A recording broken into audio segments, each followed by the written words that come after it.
Hello दोस्तों, तो कैसे हैं आप लोग। आज का हमारा टॉपिक है अर्थिंग क्या है, और दूसरा हमारा है अर्थिंग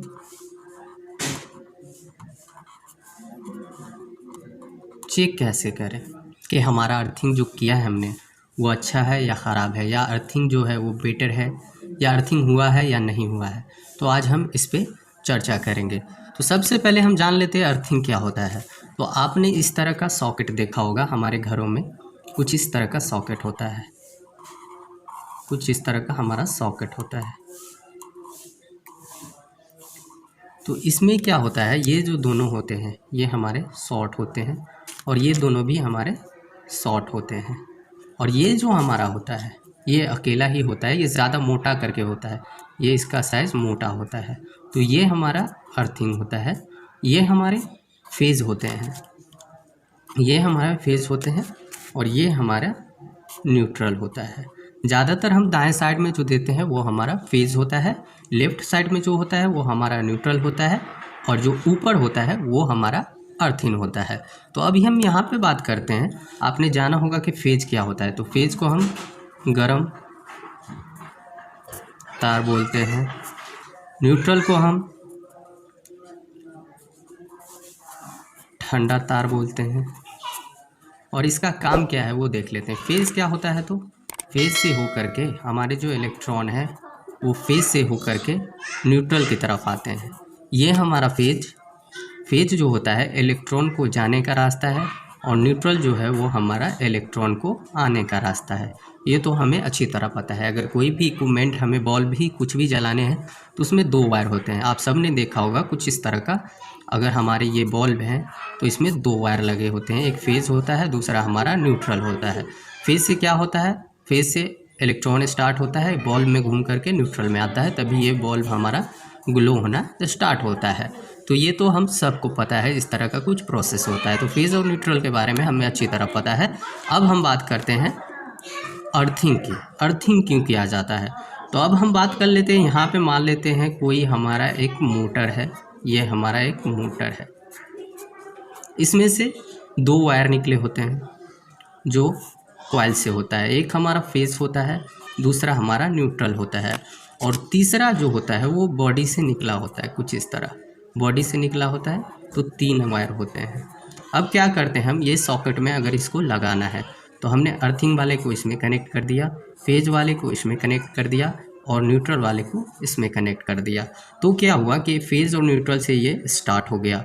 अब मानते हैं किसी वजह से, कॉइल जलने की वजह से या किसी वजह से, मान लेते हैं ये फेज़ हमारा कट करके बॉडी में शॉर्ट है, या किसी वजह से ये बॉडी में शॉर्ट है, बॉडी में करंट आ रहा है। तो अब क्या करेगा, ये जो अर्थिंग है, जो वो करंट है उसको अर्थ में लेके जाएगा। अर्थ में लेके जाने की वजह से अगर हम इसमें टच करेंगे तो भाई हमसे पहले ही अर्थ है, तो हमें करंट नहीं लगेगा। अब एक चीज़ यहाँ पे जानने वाली बात और है, जो अर्थ का रेजिस्टर होता है, रेसिस्टेंस होता है, वो हमारा 0 to 5 ओम्स होता है, एक तरह से मान लेते हैं। और ह्यूमन बॉडी का जो रेसिस्टर होता है वो होता है 1000 to 1 लाख। अब यहाँ पे देखने वाली बात क्या है कि करंट किधर फ्लो होता है, हाई रेसिस्टेंस की तरफ ज़्यादा फ्लो होता है या लो रेसिस्टेंस की तरफ ज़्यादा फ्लो होता है। तो हमें अच्छी तरह पता है करंट को रोकने का काम क्या करता है, रेसिस्टेंस। अगर यहाँ पे इलेक्ट्रॉन फ्लो हो रहा है, करंट फ्लो हो रहा है, तो रेसिस्टेंस उसको रोकेगा।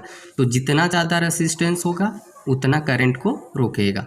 तो यहाँ पे देखें, अर्थ का जो रेसिस्टेंस है 0 to 5 ही है, और ह्यूमन बॉडी का रेसिस्टेंस है 1000 है, और उससे लेकर के 1 लाख तक है। तो यहाँ पे ऑलरेडी ये लो रेसिस्टेंस से कनेक्ट है, बॉडी जो है वो कम से कम रेसिस्टेंस से कनेक्ट है।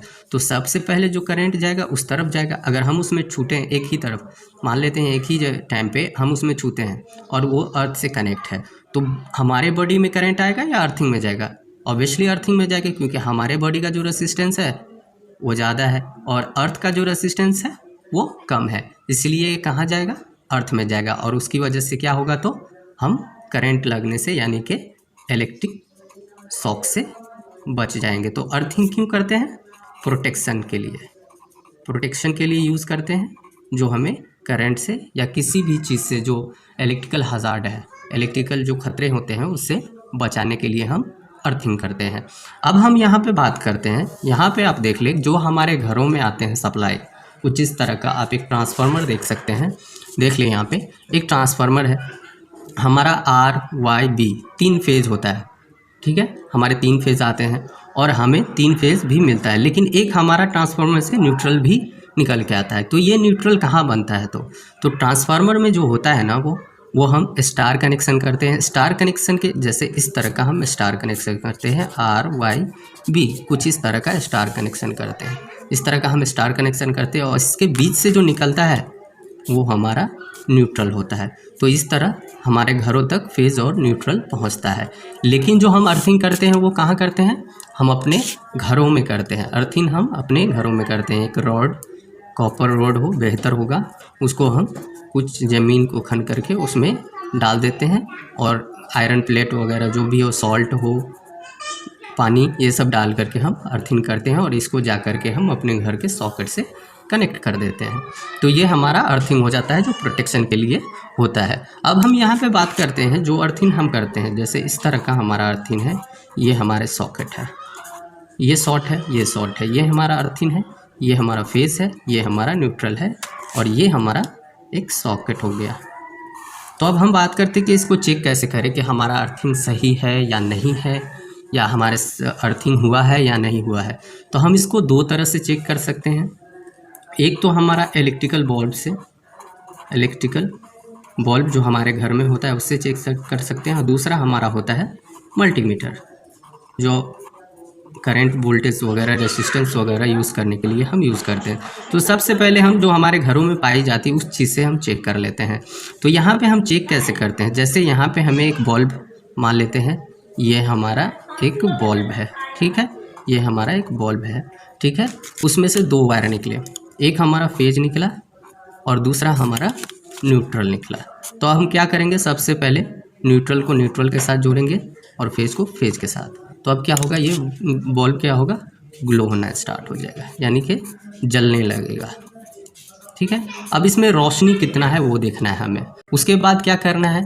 हमें ये जो फेज है, फेज को तो फेज के साथ ही रखना है, और ये जो न्यूट्रल वाला है उसको हमने अर्थिंग के साथ कनेक्ट कर देना है। अब देखना है कि ये बॉल में जो जल रहा है, बॉल ऑब्वियसली ग्राउंड है तो न्यूट्रल का काम कर रहा है, तो क्या ये बॉल जलेगा? तो बिल्कुल जलेगा। तो अब जो बॉल जल रहा है तो उसमें रोशनी कितनी है? क्या न्यूट्रल के साथ जोड़ा था उतना ही रोशनी है? तो हाँ, अगर ऐसा ही है तो बिल्कुल अर्थिंग सही है। अर्थिंग क्या है? हमारा सही है। हमें इस तरह से रोशनी चेक करनी पड़ती है। दूसरा, अगर हम बात कर लें मल्टीमीटर से, अगर मल्टीमीटर की बात कर लें या दूसरे की बात कर लें तो इससे कैसे कनेक्ट करेंगे? तो आपने देखा होगा मल्टीमीटर में दो प्रॉब होते हैं, दो तार निकले रहते हैं, एक रेड कलर का होता है और दूसरा हमारा ब्लैक कलर का होता है। तो उसमें हम क्या करते हैं, उसको भी हम उसको वोल्टेज पे सेट कर देंगे, AC वोल्टेज पे सेट करेंगे।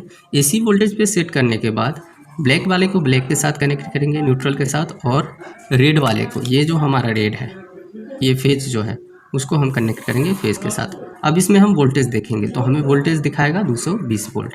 अब सेम उसी तरह से क्या करेंगे, ये जो फेज है फेज के साथ ही रहेगा, और ये जो हमने न्यूट्रल के साथ कनेक्ट किया है वो अर्थिंग के साथ करेंगे। उसमें भी वैल्यू 220 ही आएगा, प्लस माइनस 1 या 2% हो सकता है, ये प्लस माइनस 1-2 हो सकता है, उसमें कोई दिक्कत नहीं है। दूसरी तरीके से हम ये चेक कर सकते हैं कि हमने जो फेज़ और अर्थिंग के बीच मल्टीमीटर से हम रजिस्टर से, ये तो हमने वोल्टेज पे चेक कर दिया। अब रजिस्टर पे हम कैसे चेक कर सकते हैं? तो रजिस्टर पे हम ऐसे चेक करेंगे कि हमने अब ये जो मल्टीमीटर है उसको क्या चीज़ पे सेट करना है?